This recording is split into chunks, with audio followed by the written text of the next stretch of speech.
은혜 받으실 말씀은 창세기 42장입니다.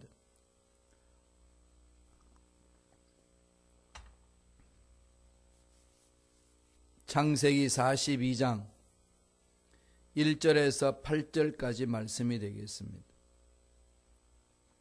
창세기 42장 1절에서 8절까지의 말씀, 다 같이 우리 한 목소리로 합독하시겠습니다. 그때에 야곱이 애굽에 곡식이 있음을 보고 아들들에게 이르되 너희는 어찌하여 서로 바라보고만 있느냐.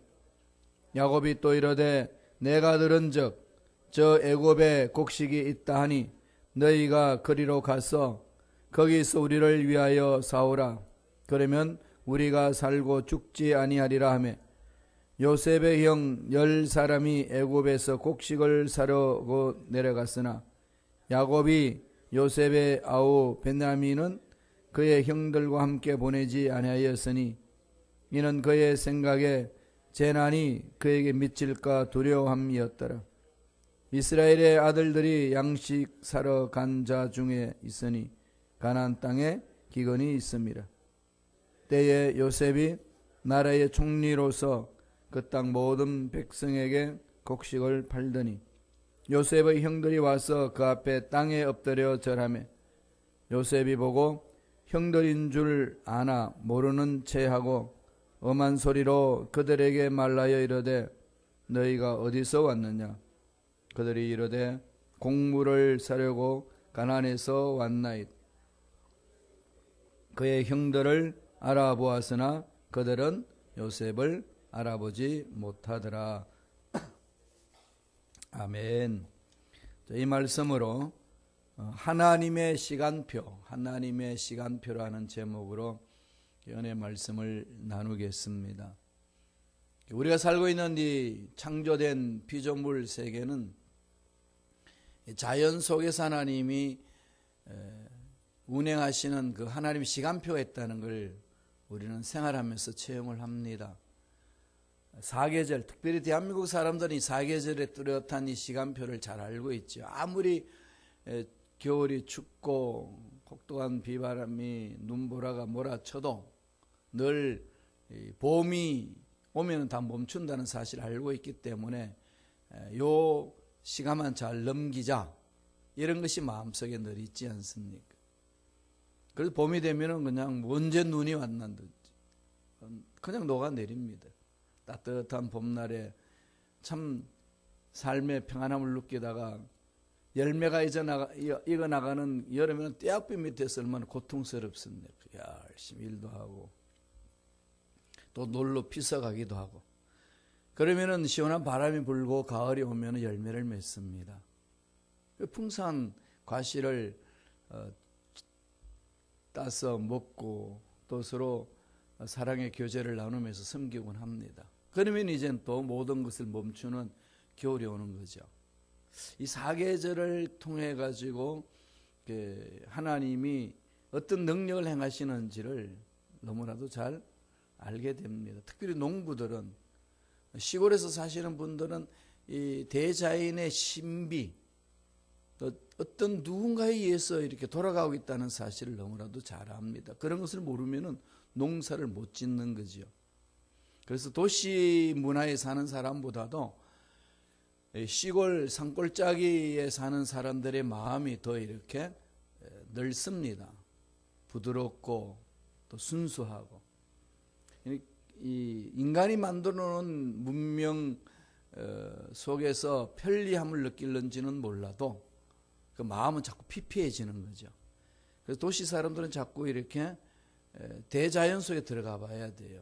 그래서 여러분 시간이 바쁘셔도 공원을 좀 이렇게 거닐고 햇빛도 좀 보고 하늘도 보고 자꾸 이렇게 접해야 됩니다. 그래야 이게 이 인간의 문명 속에서의 자기 마음을 지킬 수 있습니다. 시골 사람들은 뭐 생활이 그러니까 그냥 타임 테이블이 있다는 걸 알고 움직이는 거죠. 30일 주기로 이렇게 움직이는 것. 이런 모든 것들이 하나님이 창조하신 질서 속에 있습니다. 하나님 깨닫게 하시는 거죠. 하나님이 창조하신 이 대자연 속에서 하나님 뜻이 무엇인지를 다 계시해 놓으셨어요. 어렴풋이 아는 겁니다. 그렇지만은 하나님이 어떤 분인지를 정확하게 만나지 못하기 때문에 알지 못하는 거죠. 그 하나님을 특별히 만나려면 어떻게 해야 될까요? 하나님의 특별 계시 속에서 만나야 됩니다. 그게 예수님의 십자가 사건이에요. 그리고 그것을 기록해 놓은 것이 성경입니다. 그러니까 이 자연을 일반 계시라고 그러고 예수님의 십자가 사건, 이 땅에 오신 것과 성경에 기록된 모든 것들을 특별 계시라고 합니다. 하나님을 구체적으로 만날 수 있는 것은 하나님의 특별한 계시를 해주신 것 속에서만 만날 수 있습니다. 자연 속에서는 어렴풋이 안다는 거죠. 성경에도 그걸 말하고 있습니다. 하나님의 심성을 알 수 있는데 곧 그것이 구원의 길로 인도하는 건 아니다. 다만 하나님이 이끄시는 그 솜씨를 알 수 있다라고 그렇게 말씀을 해줍니다. 그러니까 우리가 구원받으려면 예수를 만나야 돼요. 그걸 만난 우리들은 그분을 알아가는 거죠. 알아가기 위해서는 어떻게 하죠? 성경을 깊이 있게 연구해야 됩니다. 늘 성경, 신앙생활은 두 기둥이 있습니다. 알기 위해서는 먼저 믿어야 됩니다. 그렇지 않아요? 하나님 영적 세계를 알고 싶은데 모르잖아요. 그게. 알 길이 없습니다. 그래서 하나님이 특별한 계시를 주셔서 그것을 믿음으로 출발합니다. 믿고 난 이후는 뭐 할까요? 하나님을 나의 아버지시고 우주만을 창조하신 분이고 예수님을 통하여 만날 수 있다는 사실을 우리는 성경을 통해서 믿지 않습니까? 예수 그리스도를 믿으면 믿고 난 이후 그분을 구체적으로 알기 위해서는 알아가야 돼요. 그러니까 여기 계시는 저와 여러분들은 알아가는 단계에 있습니다. 알아가야 돼요. 어떻게 알 수 있나요? 그게 우리 신앙생활이지 않습니까? 그냥 자연현상 속에서는 알지 못해. 특별한 계시 속에 들어와야 합니다. 그래서 그분 그 말씀과 실험해야 하나님 어떤 분지를 체험할 수 있고 체험함으로써 알아가고 그래서 내 인생의 어려운 문제를 풀어나갈 수 있습니다. 이게 이제 성경에서 말씀하고 있는 진리입니다. 그러한 상황 속에서 우리에게 또 가르쳐 주시는 것은 하나님의 타임 테이블이 있다는 거죠. 시간 계획표가 있습니다. 하나님의 시간 계획에 의해서 저와 여러분들이 이 땅에 왔고 또 하나님의 시간 계획에 의해서 다시 왔던 곳 천국으로 돌아갈 겁니다. 한국은 돌아가셨습니다. 그런 말을 쓰잖아요. 돌아간 거죠. 어디로? 왔던 곳으로 돌아가는 겁니다. 이 모든 것이 하나님의 스케줄 속에 있어요. 그러니까 우리들은 아무리 내 마음대로 내 삶을 끝내야 되겠다고 해도 그건 마음대로 조정할 수가 없습니다. 하나님이 이루시기 때문에. 그래서 우리는 어디다 집중해야 될까요? 내가 힘들고 어렵고 병들어서 골골해도 이것 때문에 끝난다라고 집중해서는 안 되는 거죠. 어디로 가야 되죠? 나를 창조하신 하나님께 집중하셔야 돼요. 건강해도 하나님 부르시면 가야 되고 그냥 병이 들어가지고 골골해도 하나님이 남겨두시고 하실 일이 있는 것을 알면 그냥 살아남아야 됩니다. 이게 타임 테이블이 그렇게 되어가고 있어요. 그러니까 늘 우리들 할 수 있는 것은 딴 거 없습니다. 하나님께 집중하는 훈련을 자꾸 해야 합니다. 기도 응답하는 것도 다 그러잖아요. 그것은 이제 때를 따라서 하나님이 일을 하신다. 그래서 늘 제가 말씀드렸듯이 세상에 흘러가는 때가 있습니다. 크로노시칼 타임이라고 그러죠. 연대적인 때. 그런 헬라어로 크로노스라고 그럽니다. 흘러가는 시간, 양적인 시간. 인생은 양적인 시간에 의해서 자기를 측정하는 겁니다. 내가 몇 살이다. 언제 내 인생이 끝날 것만 같다. 이렇게 대략 짐작은 하는 거죠. 그렇지만 정확하지는 않습니다. 그건 인간들이 만들어 놓은 타임 테이블에서 돌아가는 겁니다. 그렇지만 하나님이 역사를 일으키시는 것은 이런 인간의 타임 테이블 속에 갇히시는 게 아니고 하나님이 절대적인 주권 속에서 이루십니다.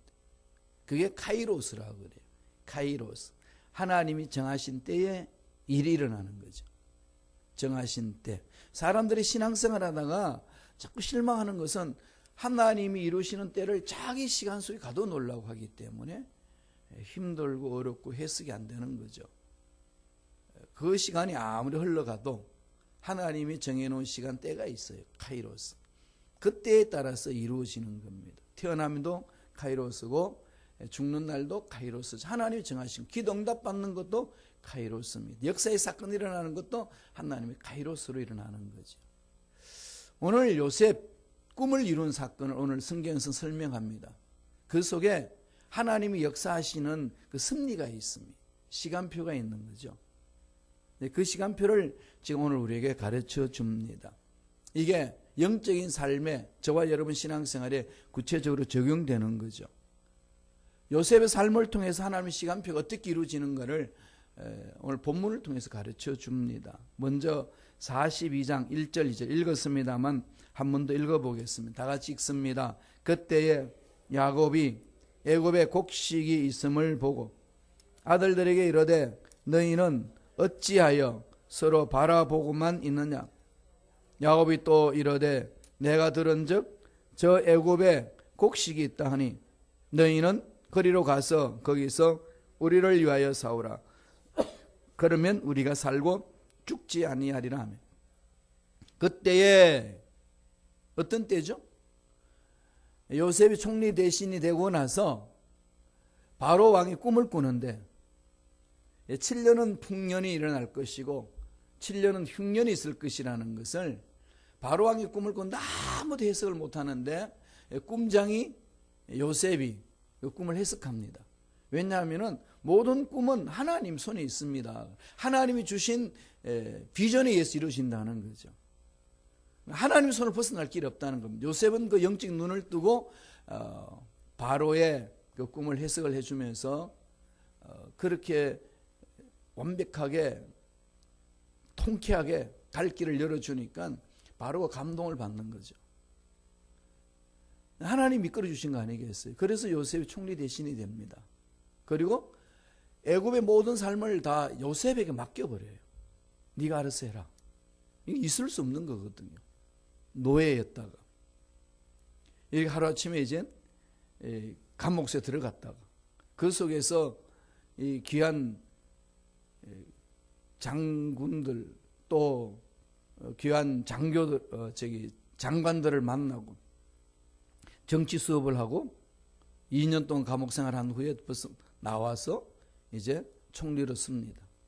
훈련 다 받은 그에게 하나님이 바로를 통해서 사명을 주는 거죠. 땅을 다스리라. 그래서 그냥 7년 동안은 풍족하게 잘 주수를 보관해 놓습니다. 그러고 나서 이제 하나님이 요셉에게 두 아들을 줍니다. 므낫세와 에브라임. 므낫세는 무슨 뜻이라고 그랬죠? 하나님이 나의 고난을 잊어버리게 하셨다. 그러니까 하나님이 베풀어 주신 그 은혜 속에서 자식을 주셨는데 자식 이름을 어떻게 짓나 하면은 하나님의 은혜로 여기까지 왔구나. 너는 므낫세다. 내 인생의 고난을 다 잊어버리게 하시는구나. 둘째 아들을 주셨는데 그 둘째 아들 에브라임으로 짓습니다. 에브라임. 에브라임 뭐죠? 내가 수고한 이 땅에 하나님이 번성케 하시는구나. 그런데 므낫세와 에브라임을 얻고 나서 그렇게 이름을 지어줍니다. 지어주고 있는데 어저께 봤습니다만 41장 끝절에 보면은 57절에 이럽니다. 풍년이 끝나고 나서 이제 흉년이 들기 시작했습니다. 7년 흉년이 들으니까 사람들 먹을 것이 없어요. 그랬더니 성경은 뭐라고 표현하냐면 57절에 각국 백성도 양식을 사려고 애굽으로 들어와 요셉에게 이르렀으니 기근이 온 세상에 심함이었더라.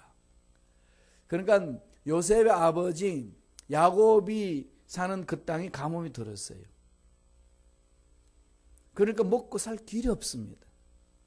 바로 왕 앞에 가서 뭐를 좀 달라고 그러니까 바로가 다 요셉에게 보냅니다. 다 요셉에게 사라. 요셉이 관리한다. 이미 이렇게 42장 들어오기 전에 41장에서 길을 이렇게 열어주는 거죠. 이렇게 뭔가 연속곡을 보자면은 막 이렇게 음악 소리가 둥둥둥둥 하면서 뭔가 사건이 일어날 것만 같은, 그러고 나서 그냥 장이 딱 끝마치고 내일 또 이렇게 시작하는 겁니다. 그래서 드디어 42장에 나타나서 하는 것이 형들이 곡식을 사러 오는 거죠. 이 일련의 모든 과정이 누가 이루시겠어요? 멋지잖아요.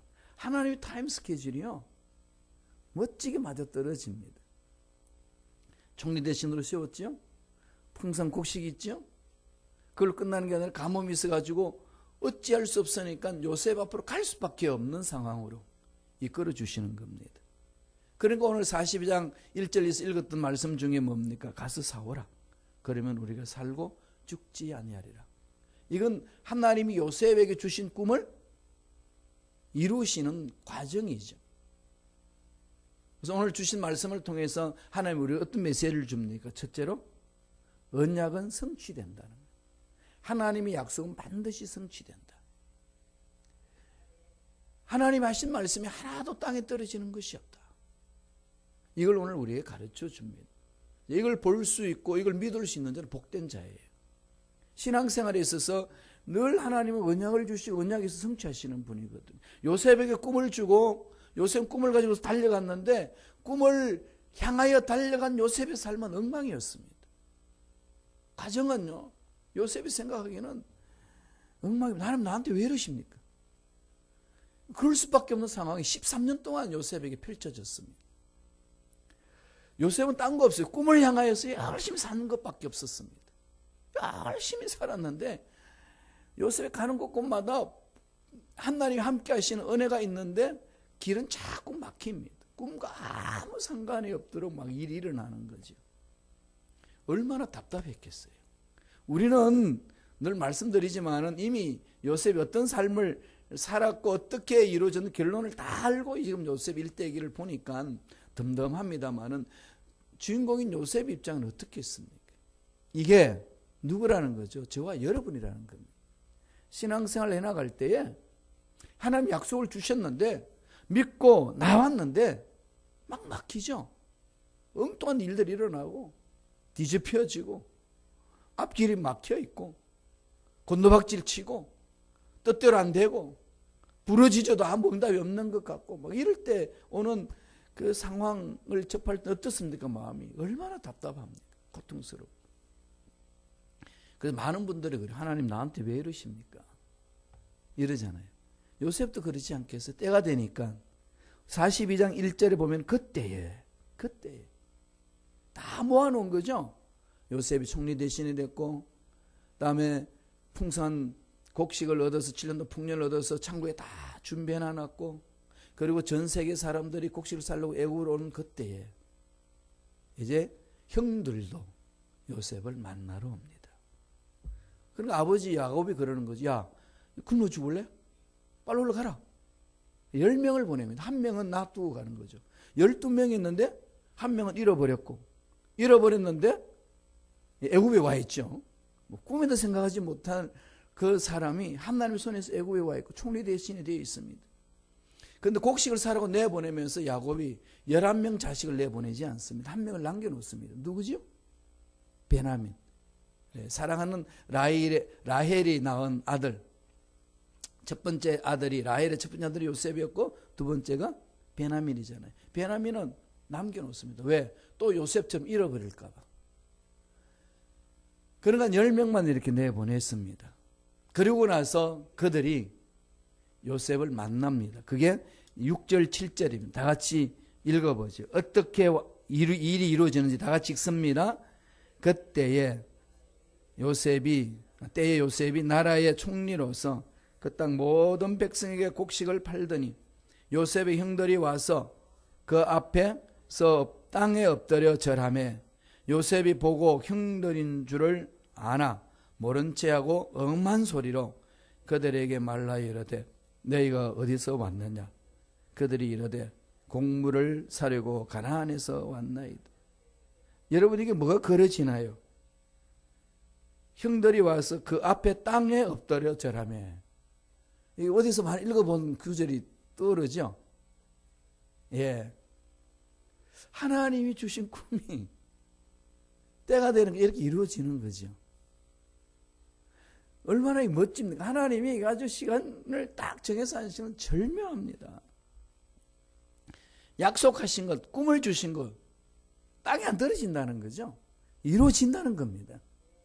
지금 여러분 꿈을 가지고 달려가는 과정 속에 좀 힘든 일이 있고 내 뜻대로 안 된다고 막 불안해하고 답답해하고 막 짜증이 나시는 분 계시나요? 이 말씀 깊이 묵상해 보세요. 하나님이 이루시는 거죠. 하나님이 요셉에게 이것을 성취하기 전에 어떤 꿈을 주셨는지 한번 돌아가 보죠. 37장에 있습니다. 창세기 37장 5절 7절이에요. 다 같이 한 목소리 읽어볼까요? 요셉이 꿈을 꾸고 자기 형들에게 말하며 그들이 그를 더욱 미워하였더라.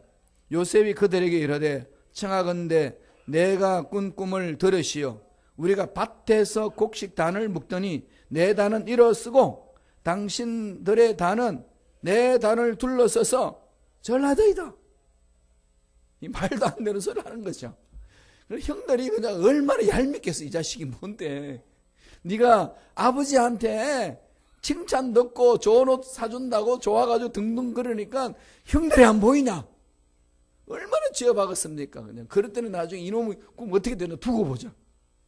두고 보자 그랬는데 어떤 일이 나지요? 다 요셉 앞에 나와서 절합니다. 하나님이 주신 꿈은 하나님 때에 따라서 이루시는 거죠. 시간표가 있습니다. 우리는 그 하나님의 시간표를 볼 수 있는 영적인 눈을 떠야 돼요. 그게 믿음입니다. 그게 어디 있다고요? 특별 계신 말씀 속에 담겨 있어요. 이걸 연구 안 하니까, 이걸 안 읽으니까, 이 말씀이 파고들어가지 않으니까 일어나는 세상의 문제에 대해서 해석을 못합니다. 내 인생이라는 문제에 대해서도 정확하게 알지를 못하고 자꾸 허우적거리는 거죠. 그러니까 다른 방법을 찾아가는 겁니다. 그러니까 더 꼬이게 되고 자꾸 악순환으로 도는 거죠. 힘든 겁니다. 하나님이 주셨는데 이 거부하니까 그 속에 못 들어가는 거예요. 이 타임테이블 속에 오라는 겁니다. 하나님은 요청하시는 거거든요. 무릎을 꿇고 말씀을 사모하셔야 돼요. 두 번째로 창세기 42장 8절 9절입니다. 다 같이 한 목소리 읽습니다. 요셉은 그의 형들을 알아보았으나 그들은 요셉을 알아보지 못하더라. 요셉이 그들에게 대하여 꾼 꿈을 생각하고 그들에게 이르되 너희는 정탐꾼들이라 이 나의 틈을 엿부리고 왔느니라. 요셉도 얼마나 이렇게 연기를 잘합니까? 그냥 딱 보는 순간에 당크를 들고 야 이 자식들아 왔냐 이제 드디어? 맛볼래? 너희들 날 어떻게 했어? 내가 누군지 알아? 이렇게 그냥 자기를 나타내지 않죠. 이렇게 서서히 이렇게 애간장 다 태우는 겁니다. 너 정탐꾼들이지. 너 누구냐? 근데 이렇게 하나님이 요셉을 통해서 형들에게 자기를 돌아보게끔 이끄시는 방법입니다. 정탐꾼들은 큰일 났잖아요. 이거 곡식 사려고 아버지 명을 받고 왔는데 이거 도저히 스파이가 됐습니다. 살아갈 길이 없습니다. 자, 이러한 상황들을 끌고 가면서 하나님이 지금 우리에게 뭘 지금 가르쳐 주나요? 지금 그 42장 8절 9절에 보면은 요셉이 그들에게 대하여 꿈을 생각하고 지금 하나님이 이렇게 이끄시는구나. 요셉은 그 하나님의 섭리를 깊이 체험하는 거죠. 그러면서 뒤흔듭니다. 이 말씀 속에서 하나님 주신 은혜는 뭘까요? 하나님은 요셉을 통해 가지고 이 형들, 가정을 다음에 자기 가문들을 다 살려내시기 위한 은혜라는 걸 체험하는 거죠. 하나님의 타임 스케줄에는요, 사람을 죽이는 일이 없습니다. 두 번째 주는 메시지는 생명을 살리는 은혜가 있어요. 하나님이 우리를 이 세상에 보내시고 살게 하시고 어려운 일을 겪고 또 끝내 인생을 마무리 짓는 그 모든 일련의 사건 속에는요, 하나님 섭리가 담겨 있고 그 섭리는 우리를 살리기 위한 것, 고난이 있어도 살리기 위한 것, 어느 문제가 있어도 살리기 위한 것, 도저히 이해할 수 없는 일들을 바라봤을 때도 하나님의 선하신 계획은 살리기 위한 것. 내 인생 왜 이런가? 주저앉지 말라는 거예요. 지난날을 돌아보면 정말 지워버리고 싶었던 일들 많이 있지 않습니까? 나는 왜 이렇게 험난하게 살았나? 그런 생각에서 후죽거리지 말라는 거죠. 다 하나님 뜻하신 바고 살리기 위한 하나님의 은혜가 있다는 것. 이걸 마음판에 새기라는 겁니다. 말씀을 한 번 더 볼까요? 41장 51절 52절에 있습니다. 다 같이 요셉이 하나님으로 인해서 치유받는 말씀이. 그럼 읽어볼까요? 다 같이 읽습니다. 요셉이 그의 장남의 이름을 므낫세라 하였으니 하나님이 내게 모든 고난과 내 아버지 온 집을 잊어버리게 하셨다 하며 차남의 이름은 에브라임이라 하였으니 하나님이 나를 내가 수고한 땅에서 번성하게 하셨다 함이었더라. 두 가지, 흉년이 들기 전에 하나님이 두 아들을 주면서 그의 마음에 상처났던 것들 다 만져주시죠. 치유해 주시는 걸 보면 요셉이 치유된 상황을 고백하는 거예요. 므낫세를 통해 가지고 이름을 첫째 아들을 통해서 아까도 말씀드렸지 이름을 므낫세를 하면서 지난 날에는 아팠던 사건들을 이렇게 하나님 만져주시는구나. 눈독도시 다 씻어버리는 거죠. 하나님의 은혜가 임하면 이렇습니다. 그리고 나서 둘째 아들 에브라임을 주면서 내가 수고한 땅에서 복을 누리게 하시는 거예요. 내가 수고한 땅, 내가 열심히 수고한 것에 내가 열매를 먹어야 되지. 나는 열심히 수고했는데 난 하나도 먹지 못하고 다른 사람이 다 먹어버린다면 얼마나 비참하겠습니까? 돈 버는 사람 따로 있고 쓰는 사람 따로 있다고. 이러면 참 인생이 힘들어지는 겁니다. 그런 인생에서 복 받는 인생은 어떤 길이라는 거죠? 내가 수고한 땅에서 복을 받아 누리는 거예요. 나도 잘 되고 너도 잘 되고 윈윈이고 상생하는 것. 서로가 함께 사는 거죠. 하나님이 정하신 타임 스케줄 속에는요, 그런 뜻이 담겨 있습니다. 그러면 우리가 그 타임 스케줄 속에서 살고 있잖아요. 하나님 시간표 계획 속에서 살고 있다면 늘 우리는 어떻게 하는 거죠? 하나님 나를 살리기 위해 하십니다. 나도 하나님 선하신 계획 가운데 서로 살려주는 일에 내가 동참해야 되겠다. 이게 늘 마음속에 살아나야 됩니다. 그게 교회 생활이에요. 그게 신앙생활입니다. 교회에서 봉사하고 헌신하다 보면은 다 가치관이 다르고 방법이 다릅니다.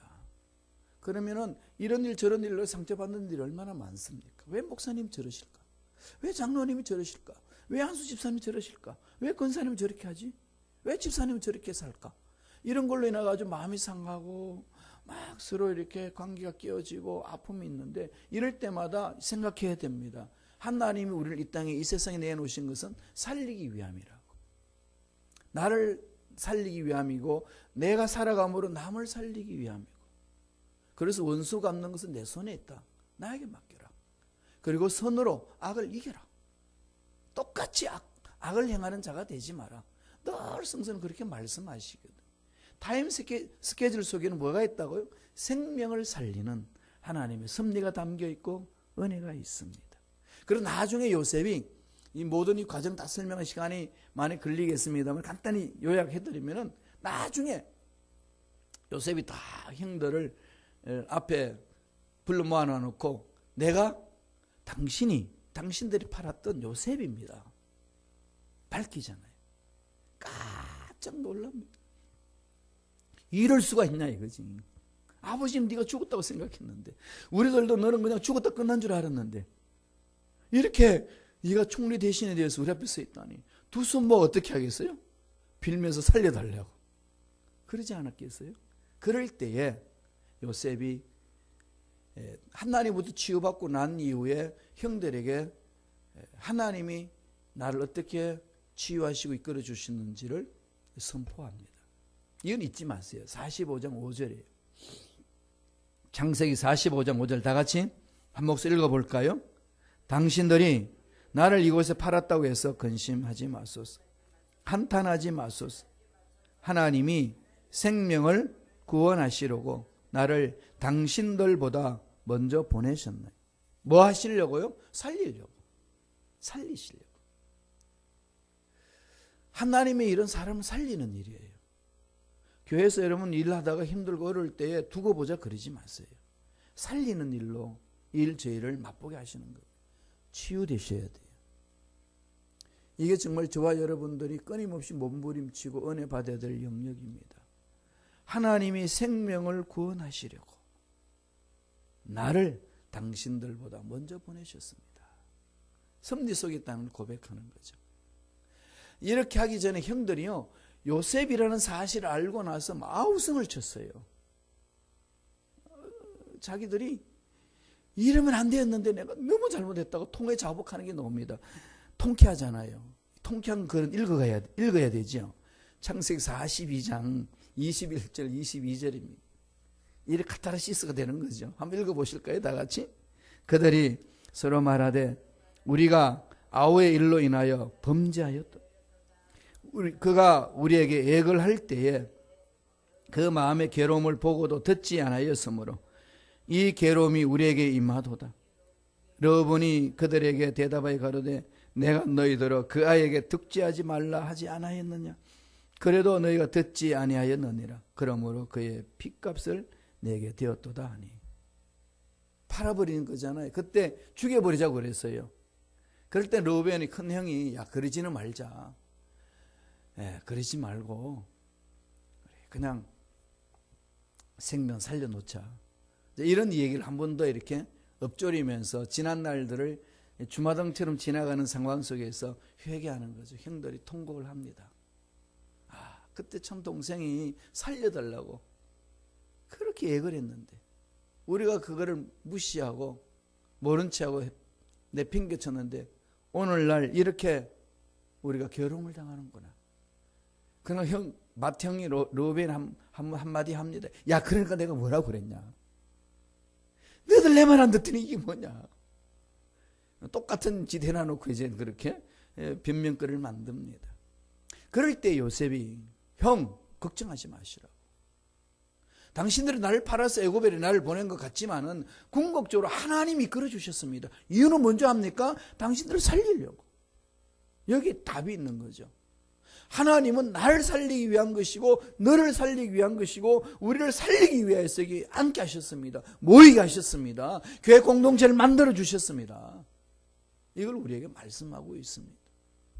그 은혜가 우리 속에 임해야 돼요. 그게 하나님의 타임 스케줄 속에서 하나님이 원하신 일이 무엇인지를 깨닫고 그 일에 순종하는 삶입니다. 여러분 머릿속에 이름들이 막 생각나지 않나요? 이 말씀 들으면은 내가 살려야 될 사람이 누군가? 내가 그동안 죽였는데, 그동안 생각으로 죽였고 말로 죽였는데 살려야 될 사람이 누군가? 풀어야 돼요. 놔버리세요. 그 사람 이름을 지고 있지 말아요. 그 사람 이름들을 내 머릿속에서요 놔버리세요. 그냥 풀어줘야 돼요. 그래야 풀립니다. 그게 하나님의 은혜예요. 그래야 내가 살아요. 그래야 하나님으로부터 예비하신 복을 받을 수 있습니다. 그러면은 우리 교회 공동체 어떻게 될까요? 모두가 서로가 사는 거죠. 이게 상생입니다. 이게 하나님이 계획하신 바예요. 이 은혜 속에 깊이 잠기셔서 서로 살려주고 그래서 함께 사는 저와 여러분의 멋진 삶이 되기를 간절히 축원합니다. 기도하겠습니다. 하나님 아버지 감사와 찬양을 드립니다. 오늘도 우리에게 생명을 허락하여 주셔서 하나님의 약속이 어떻게 성취되는가를 말씀을 통해서 가르쳐주신 은혜에 감사와 찬양을 드립니다. 하나님의 시간표 속에 우리가 태어남이 있고 다시 천국으로 가는 시간이 계획이 있을진데 그 모든 과정 속에서 하나님 언제나 약속을 주시고 약속을 성취하게 하시고 또 성취 속에서 하나님이 사람을 살리는 은혜를 맛보게 해주심을 감사와 찬양을 드리옵나이다.